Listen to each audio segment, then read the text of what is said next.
તો ઓનલાઈન સસ્તા ભાવે મળતી કોસ્મેટિક વસ્તુઓ ખરીદતા લોકો હવે સાવધાન થઈ જજો। સુરતના ગોડાદરામાંથી નકલી કોસ્મેટિકનું કારખાનું ઝડપાયું છે।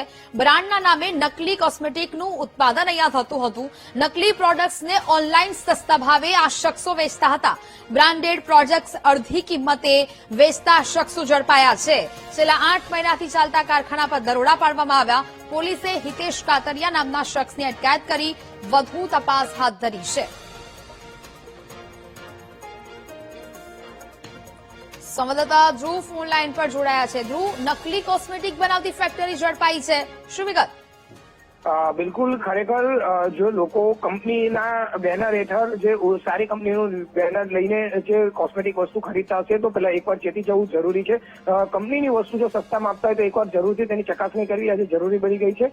ગોડાદરા વિસ્તારમાંથી આવી જ રીતે કંપનીની ઓરિજિનલ જે વસ્તુ આવે છે તેમાં નકલી વસ્તુ ભેળસેળ કરીને વેચતી કોસ્મેટિક વસ્તુનું આખું કારખાનું ઝડપી પાડવામાં આવ્યું છે। ઓનલાઈન આ વસ્તુ વેચવામાં આવતી હતી અને આ જે આખું નકલી કોસ્મેટિક વસ્તુઓ વેચાતી હતી તે અંગેની જાણ પોલીસને થઈ હતી।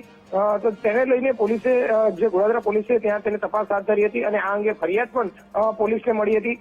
જેને લઈને પોલીસે ત્યાં તપાસ કરતા પોલીસે 8.29 લાખનો મુદ્દામાલ કબજે કર્યો છે।